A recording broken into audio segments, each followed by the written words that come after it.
Bonjour à tous, cette vidéo est la première d'une série où je souhaite vous parler de démonstrations de résultats mathématiques que je trouve particulièrement beaux.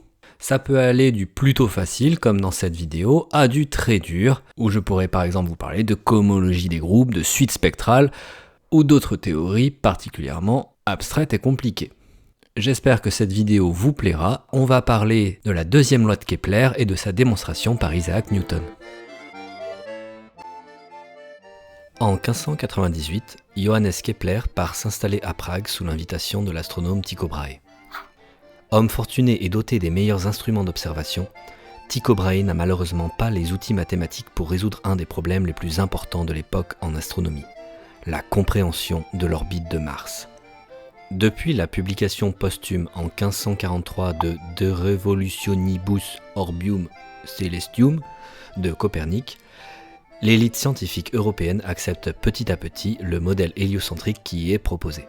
Mais une question subsiste. Si les planètes tournent autour du Soleil, quelle est leur trajectoire ? La réponse la plus simple serait qu'elles suivent une trajectoire circulaire uniforme. Mais ça ne colle pas vraiment. Le mystère reste entier. Kepler relève le défi. Sûr de lui, il pensait trouver la solution en 8 jours. Il lui faudra 6 ans. Il faut se rendre compte de la difficulté de la tâche. Ce qu'il avait en sa possession, c'était uniquement les observations des astres dans le ciel. Il faut donc imaginer avoir ces données sous la main et devoir en déduire la trajectoire de Mars, sans télescope ni même lunettes astronomiques à disposition.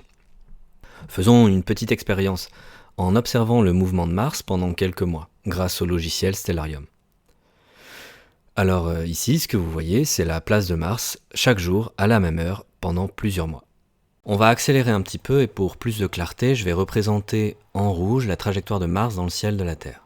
Alors pour l'instant, Mars, elle a une trajectoire qui se décale de jour en jour vers la gauche. On a l'impression ici cependant que Mars ralentit un peu, et puis c'est très bizarre parce qu'on a l'impression maintenant qu'il y a un demi-tour. Mais c'est vraiment très étrange ce retour en arrière quand on se dit que Mars suit une trajectoire elliptique. Alors là, c'est encore plus étrange parce qu'on voit Mars qui refait un demi-tour et qui retourne vers la gauche. Ce phénomène, il est connu comme la rétrogradation de Mars. C'est en fait une sorte d'illusion d'optique à l'échelle cosmique due au mouvement relatif de la Terre et de Mars dans le référentiel héliocentrique. Je vous encourage vivement à voir l'explication détaillée sur Internet. Bon, tout ça pour dire qu'à partir de simples observations du ciel, déterminer que Mars tourne autour du Soleil sur une trajectoire elliptique, c'est vraiment très fort.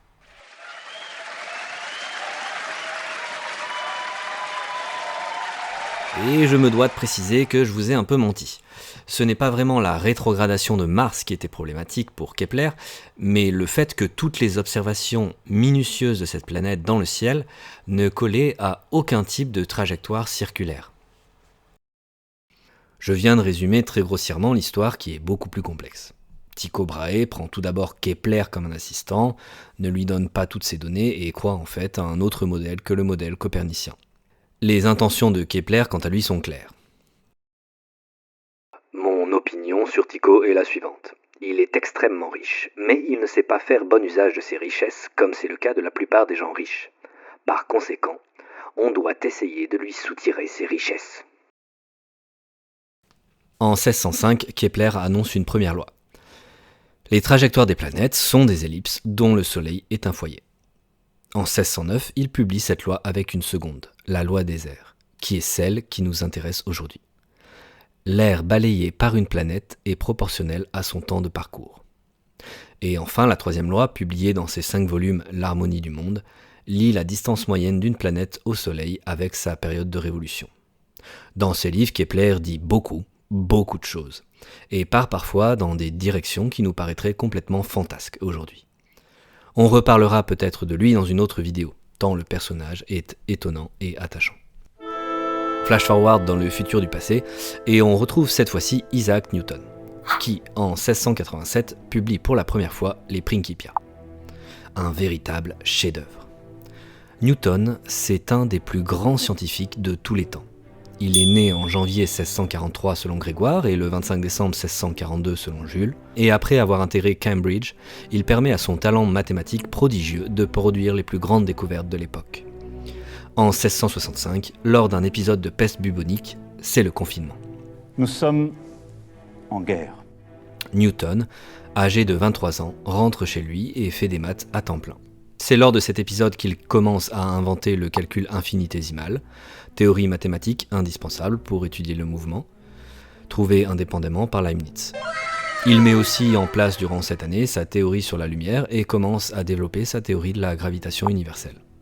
Ce qui pose la question, et vous faisiez quoi pendant le confinement ? En 1647 donc, il publie pour la première fois les Principia dont il apporte en 1713 une seconde édition puis une dernière en 1726, un an avant sa mort. La vie et l'œuvre de Newton sont gigantesques, d'un point de vue scientifique bien sûr, mais pas que. Fervent croyant, il aura beaucoup produit d'écrits de théologie, se sera vraisemblablement intoxiqué au mercure lors de ses nombreuses expérimentations alchimiques et aura même une grande carrière au sein de la monnaie, pendant une période où la contrefaçon était un véritable problème qui mettait en péril l'économie de la couronne britannique. Bref, le résumé que je viens d'en faire ne saurait être complet et on va se concentrer sur une petite page de ces Principia que je trouve magnifique. Sa démonstration de la deuxième loi de Kepler.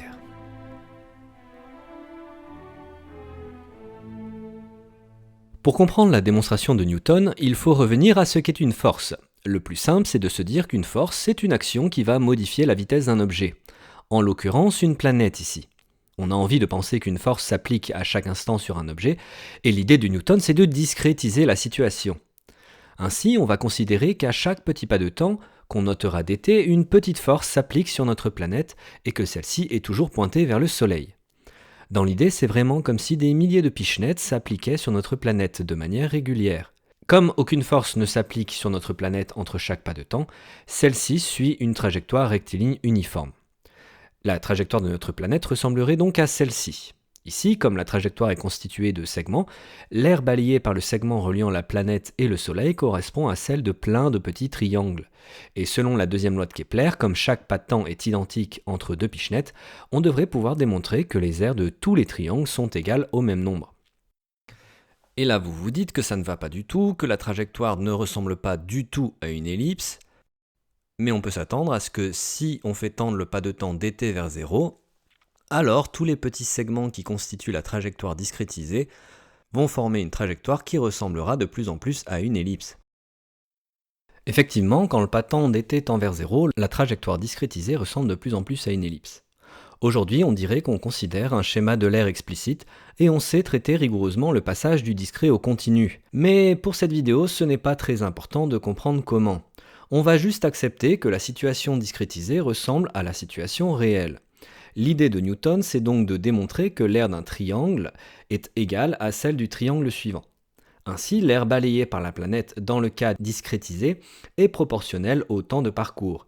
Et puis, comme Newton, on va accepter que quand notre dt tend vers 0, cette situation est conservée. Pour la démonstration à proprement parler, on aura besoin de savoir la formule de l'aire d'un triangle. Et c'est tout.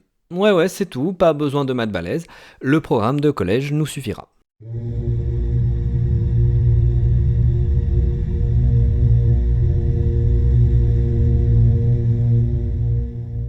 Commençons la démonstration. Ici, vous pouvez voir la figure qu'il y a dans les Principia faites par Newton. On a le Soleil en S et puis on imagine que notre planète part du point A avec une vitesse v1. Il n'y a pas de force entre le point A et le point B, et donc la vitesse est constante. V1 vaut 1 sur dt, notre pas de temps, fois le vecteur AB. On considère ensuite qu'il y a une pichenette en B, correspondant à une force FB portée par le vecteur BS, puisque la force est centrale. La vitesse change alors et devient le vecteur V2.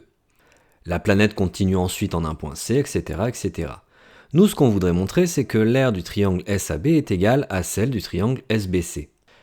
L'idée de Newton, c'est de comparer avec ce qu'il se passerait s'il n'y avait pas de pichenette en B. Dans ce cas, la planète continue tout droit au point B et s'arrêterait au bout d'un temps dt en un point petit c. Dans ce cas, l'aire du triangle SA petit c serait 2 fois plus grande que celle du triangle SAB. En effet, en utilisant la formule de l'aire, et puis si on prend pour base le segment SA, on remarque que la hauteur issue de petit c vaut 2 fois celle issue de B, qui vaut H1 sur ma figure. Ça, c'est parce que le vecteur b petit c est égal au vecteur AB, puisqu'on suppose ici que la planète n'a pas subi de pichenette en B. La trajectoire entre A et B est exactement celle entre B et petit c. Bref, l'aire de SA petit c vaut 2 fois l'aire de SAB, mais l'aire de SA petit c, c'est l'aire de SAB plus l'aire du triangle SB petit c. Ici, on a donc montré que l'aire du triangle SB petit c vaut l'aire du triangle SAB. On voudrait alors montrer maintenant que l'aire du triangle SB grand C vaut l'aire du triangle SB petit c. Pichenette ou pas pichenette, les aires sont égales. C'est ici qu'on va utiliser le fait que la force est centrale, c'est-à-dire portée par le vecteur BS. On peut écrire que la force FB, c'est une certaine constante fois ce vecteur BS. Du coup, la vitesse V2 dont j'ai parlé au début sera égale à la vitesse V1 plus notre temps dt fois FB. Si vous ne comprenez pas d'où ça vient, c'est juste parce qu'une force, c'est ce qui modifie la vitesse. C'est ce qui permet de quantifier l'accélération de notre objet. Donc, comme notre vecteur BC vaut dt fois la vitesse V2, on obtient que BC est égal à dt fois V1 plus notre constante lambda fois dt au carré fois BS. Mais dt fois V1, c'est égal au vecteur B petit c. Et donc, si je fais passer ce vecteur de l'autre côté, j'obtiens que B grand C moins B petit c vaut lambda dt carré BS. Bref, tout ça pour dire que le vecteur C grand C est collinéaire au vecteur BS.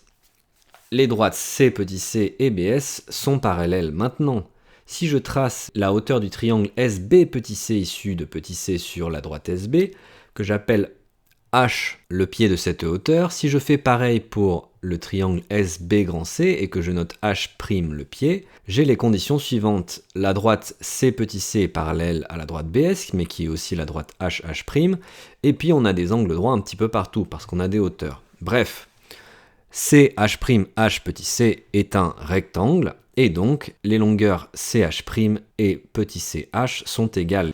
Et puis on peut maintenant terminer en utilisant notre formule de l'aire, en disant que l'aire du triangle SB grand C vaut CH' fois SB sur 2, mais on a dit que CH' était égal à petit c fois H, et on obtient finalement l'aire du triangle SB petit c. Cette aire, on a déjà montré que c'était égal à l'aire du triangle SBA, et les aires sont bien égales. Alors évidemment, il y a d'autres manières beaucoup plus directes, si on veut utiliser le déterminant par exemple, pour arriver à nos fins, mais j'ai vraiment essayé de respecter la démonstration de Newton en utilisant tout de même un formalisme vectoriel qui n'existe pas dans les Principia.